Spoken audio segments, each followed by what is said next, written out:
I'm a Spence fan. Right. Like, people always thought, like, they thought I didn't like him and all that. I'm a Spence fan. No, like, when the build up, I'm like, man, hey, let me get your autograph. You know what I mean? Because I watched you come up. I'm older than you, but I watched you, rooted for you when you was in the amateurs, when you was in the Olympics, all that, bro. You know what I mean? Like, you came when I fought in Dallas and Arlington. You was there watching me fight. You know what I mean? It's okay to say you a fan. Right. You know what I mean? It's okay. Real look of Errol the True Spence Jr. back hitting the mitts. And he is absolutely massive as he's hitting the mitts and working on, catching and shooting, slipping. Allegedly, Terence Crawford has been seen working alongside Errol Spence Jr. during training camp, and that development alone has sent shockwaves through the boxing world in a way few anticipated. Two elite-level names, once connected through one of the sport's most intense rivalries, are now reportedly crossing paths in preparation linked to a dangerous route that leads toward Tim Tszyu. It raises immediate questions about what's really unfolding behind the scenes, whether this is simple mentorship, tactical preparation, or something far more deliberate and strategic. And if Spence is genuinely absorbing insights from Crawford at this stage, it naturally shifts attention to what that could mean for Tszyu moving forward. In the middle of it all, uncertainty grows around who is truly being prepared for what, and what impact this unexpected alliance could have once the lights finally go out.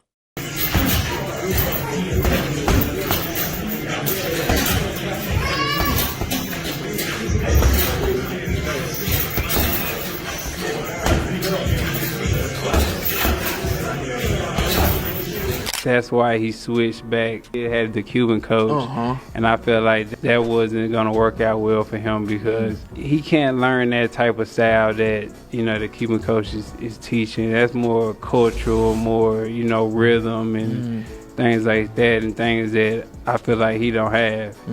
He's a more of a, Kung Fu fighter, hard. I feel like he's pretty good. He's good. He beat Terrell Goucher. He beat Tony Harrison. I think he beat them on the back end of their career, but, I feel like this supposed to be his coming out party against me, so I'm super excited. No one anticipated this development in a sport already overflowing with unpredictability, shifting alliances, and fighters handling their legacies as if they were fragile glass, one misstep away from breaking. I was always brought up to show some sort of respect to your opponent. Yeah. That's all right. It is how it is. Yeah. It doesn't change anything. Are you surprised he didn't shake your hand? Now I see how it is, Are you mad at him or are you mad at yourself? No, I'm always... You're just mad at I'm alright, you know? Like, that's just how I was brought up. Yeah. That's fine. Yeah.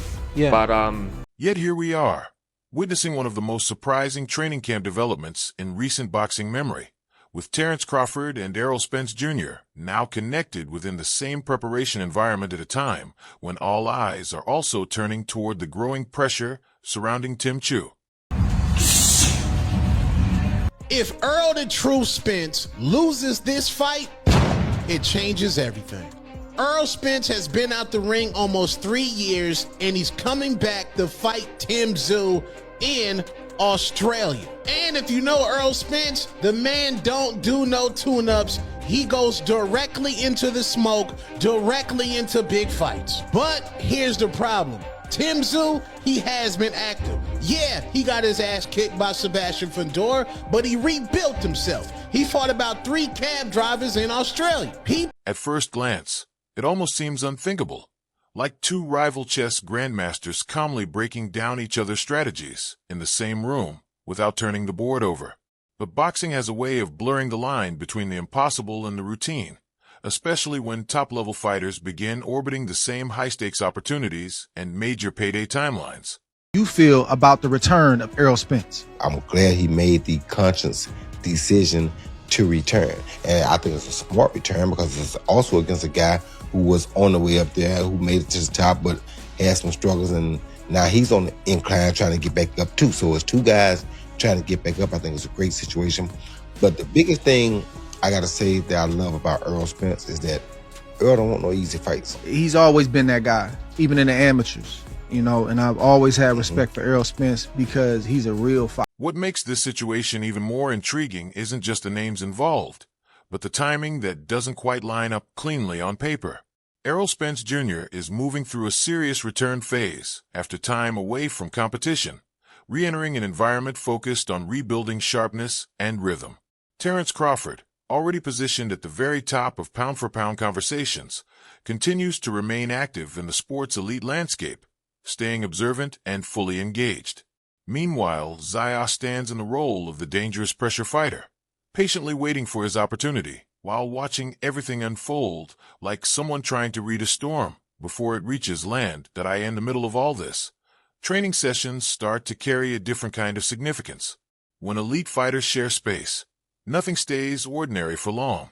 Every jab can be read as intent, every sparring round turns into speculation, and every small adjustment begins to look like a hidden message being tested in real time.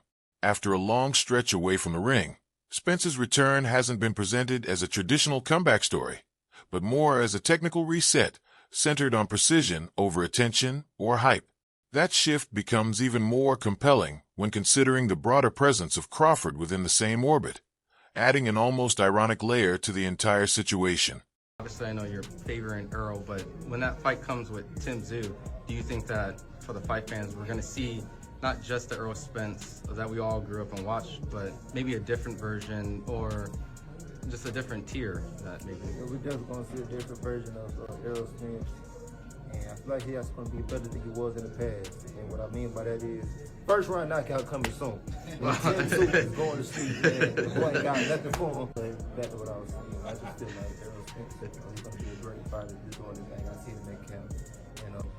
Hell of a fight. A whole lot of great fights, a whole lot of great fighters.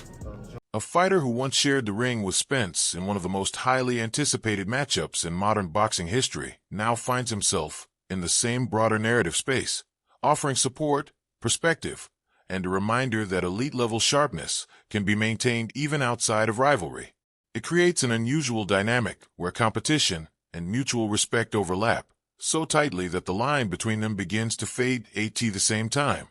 Tszyu is operating in a completely different mindset. This isn't about legacy reflection or past chapters.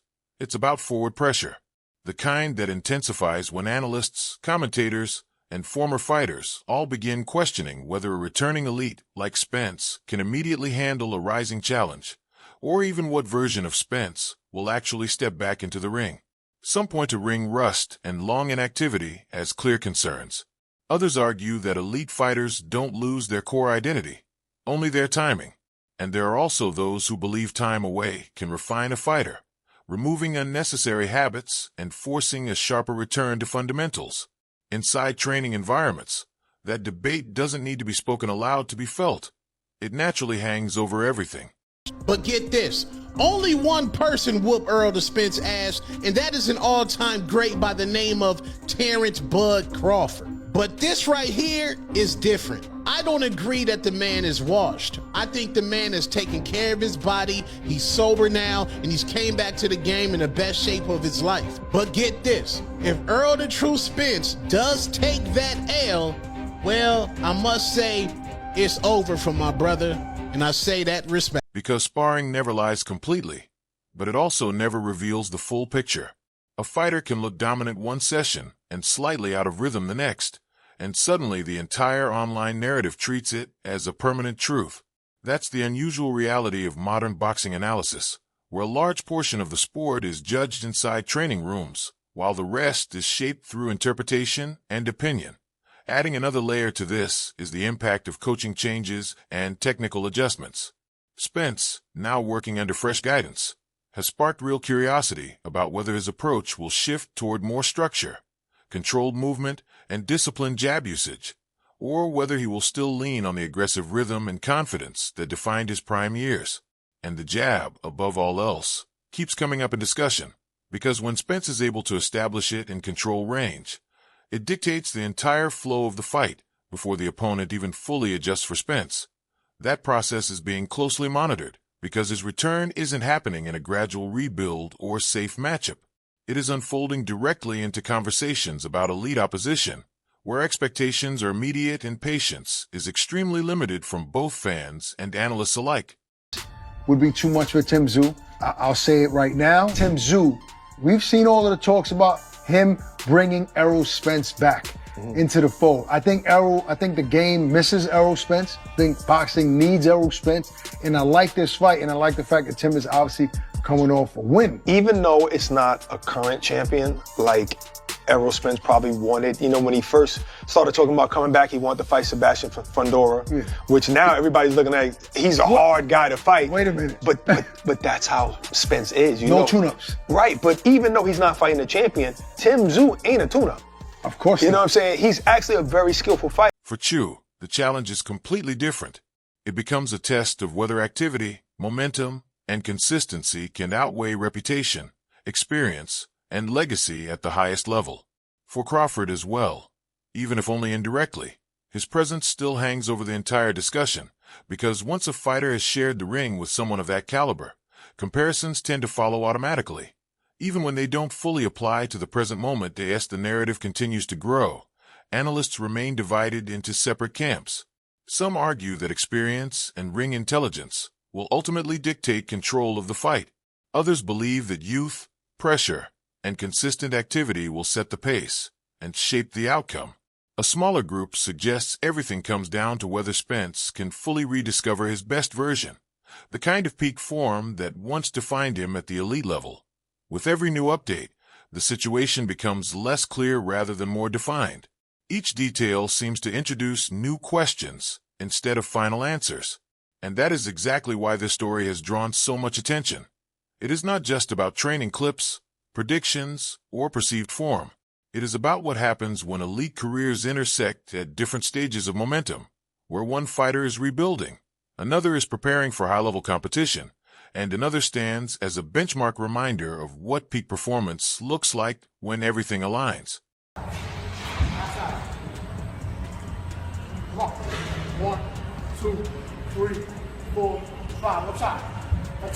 Up top. No button there, no button there. Let's get it. Chest got to touch every time. Good work. Like I said, I believe in myself 100%. I trained 100%, and I just knew I was going to come with the victory, so this is what I wanted. I didn't want a tune-up fight or fight somebody I know I could beat. I wanted somebody who was going to bring the best out of me, and I knew Ugas was going to bring the best out of me. As the discussion continues and fight night gets closer, one question keeps repeating louder than everything else. Are we witnessing the return of a completed chapter, the beginning of a new one, or a moment where all three narratives collide in a way nobody fully anticipated? And just when the conversation begins to settle into familiar analysis, boxing does what it always does, completely disrupts expectations without warning. The nearer the situation moves toward fight week, the more the gym narratives start to split into two separate interpretations of reality. In one version, Spence is steadily rebuilding into a more composed, controlled, and technically refined fighter, rediscovering structure over chaos.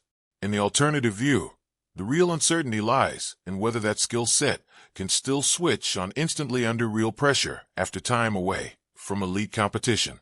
In boxing, hesitation is more than a weakness.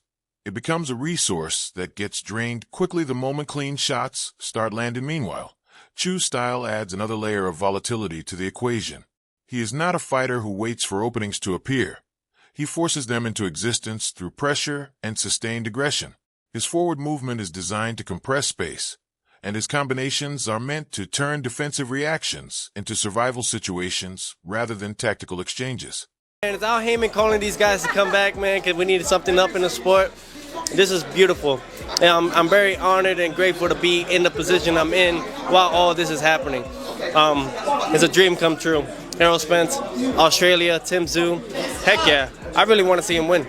I don't think so. I think Errol Spence has been truly non-stop working out. He already looks like he's in shape now. And when you stay on that trajectory, when you're staying consistently on working out, it's only bound to happen with the sparrings and everything. So when people say styles make fights, this is one of those matchups where the phrase actually carries real weight instead of sounding like a cliche.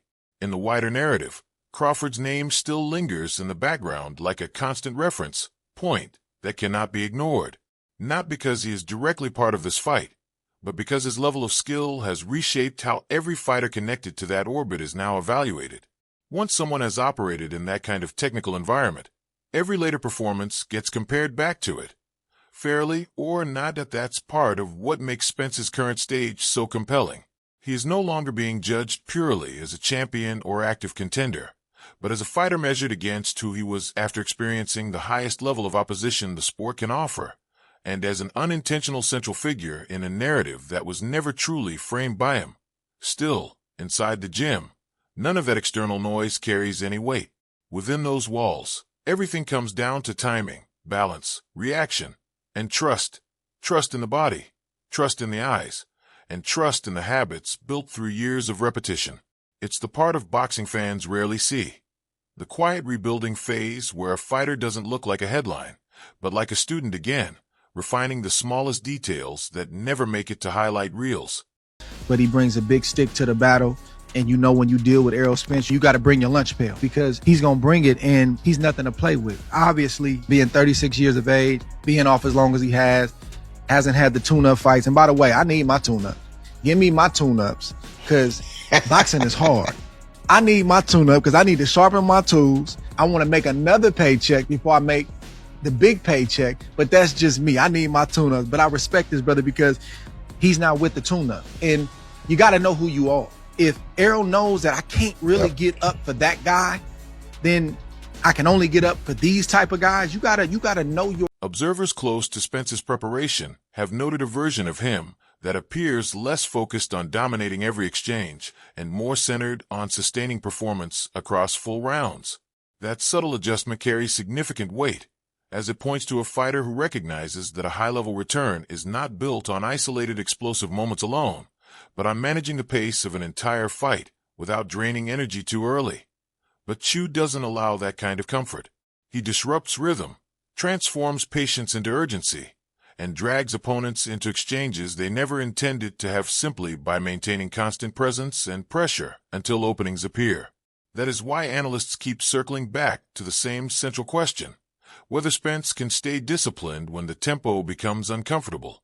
It's one thing to execute a game plan in controlled conditions, and another to maintain it when pressure begins to distort timing and decision-making. Throughout his career, Spence has been known for his ability to adjust mid-fight, reading opponents, breaking them down gradually, and taking control as rounds progress. That kind of ring intelligence does not simply vanish, even after time away from competition. In fact, some believe it can become even more refined after a mental and physical reset, giving a fighter a clearer sense of timing, patience, and tactical awareness when it matters most. That hurt him a lot, even though Spence only has one loss. They're both in the same boat where they need a good name now to put him right back on top because they're right, especially Spence, you're right there. One good win. I wouldn't disrespect Spence like that. I know you're not doing that, but they're not in the same boat. Errol Spence lost to arguably one of the greatest fighters of all time. I understand and that's his only loss. And I think he can get a big fight no matter what. Yeah. Obviously, Tim Tszyu got to prove himself. But yeah, Errol Spence can have a big fight straight off the bat. Yeah, I mean, he reigned at 147 for a very long time. And look, was on the pound for pound he's list. taking a longer break than I guess people anticipated or that people even want. But let that man, let him do what he needs to do in order to get his... Still, doubt remains part of the equation, and boxing has a way of magnifying that doubt until it becomes embedded in the story itself. The longer a fighter stays inactive, the more speculation begins to replace certainty, with some pointing to fading timing while others argue that time away can rebuild hunger and sharpen intent. That uncertainty is exactly what keeps this situation under constant discussion. Tszyu, however, is not an opponent who offers space for gradual feeling out. Once the bell rings, he applies immediate pressure, turning every round into a demanding test that escalates rather than settles. That is why predictions continue to be split so evenly. Spence looks for control, structure, and measured breakdowns over time, while Tszyu brings disruption, forward pressure, and constant engagement from the outset. When those approaches collide, it becomes less about traditional competition and more about direct conflict unfolding in real time. At that stage, narratives lose their weight. History fades, reputation becomes secondary, and what remains is pure instinct, conditioning, and the speed at which a fighter can adapt under fire. That is what keeps this matchup from settling into a clear expectation. Every gym update introduces new questions.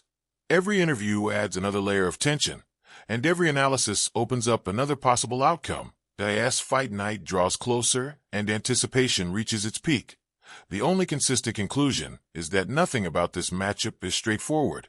And perhaps that unpredictability is exactly what makes it so compelling. Because somewhere between preparation, perception, and pressure, something unexpected is always waiting the moment the first punch is thrown.